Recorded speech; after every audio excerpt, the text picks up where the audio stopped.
আসসালামু আলাইকুম। Hello everyone, কেমন আছো ভাই ও বোনেরা? আশা করি ভালো আছো। আমরাও তোমাদের দোয়ায় ভালো আছি আলহামদুলিল্লাহ। আর এই তো বর্তমানে শীতের দিন।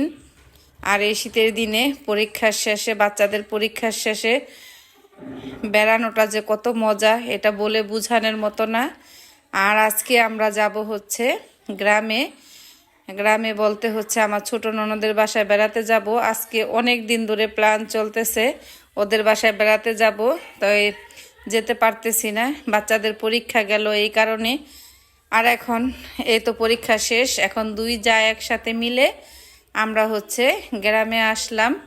এই তো আমরা গাড়ি থেকে নেমে গেছি, এখান থেকে আমরা অটো করে হচ্ছে ছোট ননদের বাড়িতে যাব, ওদের বাসায় যাব।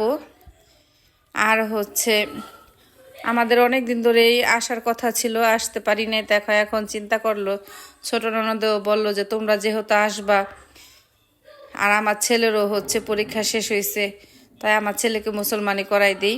তাই তোমরা যেহেতু আসতেছো একসাথে মুসলমানিটাও হয়ে যাক, তোমরাও আসো, সবাই একসাথে হই, খুবই আনন্দ হবে, মজা হবে। তাই এটা আমরা আজকে আসছি। ওকে হচ্ছে 2 দিন আগে মুসলমানি করাইছে।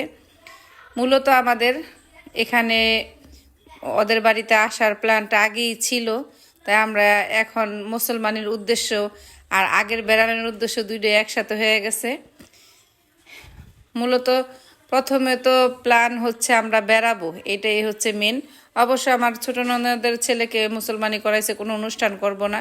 তো ওদের বাসাতে আজকে ওর ননদ, তারপরে আরও অন্যান্য অনেক আন্টিরা আসবে। তাই বললো যে ভাবি তোমরা আজকেই আসো, যেহেতু তোমরা আসবা আজকেই আসো, সবাই একসাথে হয়ে মজা হবে, এই কারণে আজকেই চলে গেলাম। এই তো আমরা সবাই একসাথেই অটোতে উঠতেছি। আর এখানে গাড়ি পাইতেছিলাম না সহজে, তো একটা অটো পাইছি।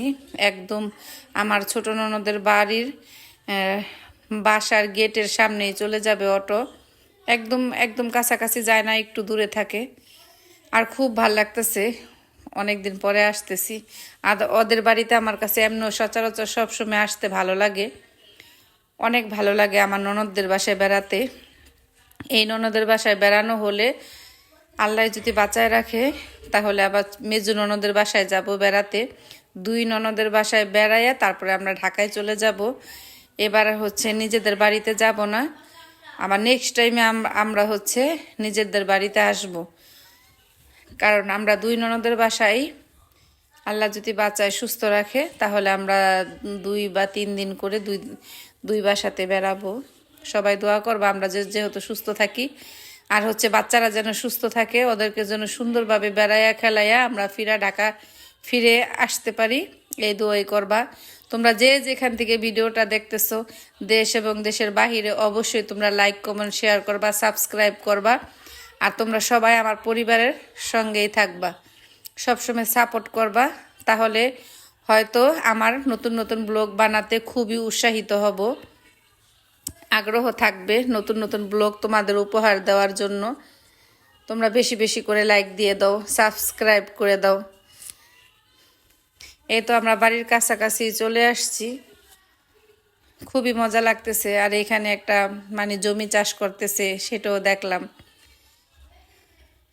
খুবই ভালো লাগে। আর এইদিকেও বেশিরভাগ মানুষই হচ্ছে গরু পালে, তাই আশেপাশে অনেক গরুরই দেখা যায়। আর এই তো বাড়ির সামনে চলে আসছি, আমার ভাগ্নি আর হচ্ছে পিছনের অন্যান্য বাচ্চারা আসছে। আর এই পাশে হচ্ছে আমার নাতিন, আমার ভাগ্নির ঘরের নাতিন, মাশাল্লাহ খুব কিউট উই। আমার ভাগ্নি আসছে, এই যে নাতিন আসছে, সবাই একসাথে আন্টির সাথে কোলাকুলি করতেছে, অনেক খুশি। আমরা একে একে সবাই নামতেছি, আমরা সবাই এখন বাসার দিকে যাব। এই তো সবাই বাসার দিকে যাইতেছি, খুব ভালোভাবে আমরা আসছি।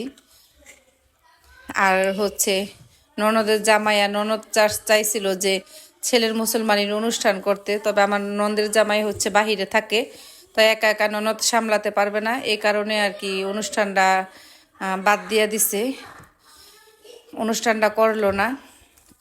যাক, ভালোই হয়েছে, কারণ সামনে অবশ্য আল্লাহ যদি বাঁচায় রাখে, সবার বাচ্চাকে, আমার ননদের প্রত্যেকটা বাচ্চাই যেন সুস্থ থাকে। তা আমার ননদের মেয়ের যখন বিয়ে হইব 3টা বাচ্চাই আমার ননদের, ইনশাল্লাহ ওরা বেঁচে থাকলে ওদের বিয়ের অনুষ্ঠান হবে। তাই এটাই বললাম, মন খারাপ করো না। আর এই তো আমার ননদ নতুন বিল্ডিং উঠাইছে, ইনশাল্লাহ নতুন বিল্ডিংয়ের হোম ট্যুর ভিডিও তোমাদের সাথে শেয়ার করব। তোমরা অপেক্ষায় থেকো আর ভিডিওটা পুরা দেখবে যখন আমি হোম ট্যুর ভিডিওটা দিব। ইনশাল্লাহ খুব সুন্দর হয়েছে। আজকের মতো এই পর্যন্ত, আল্লাহ হাফেজ।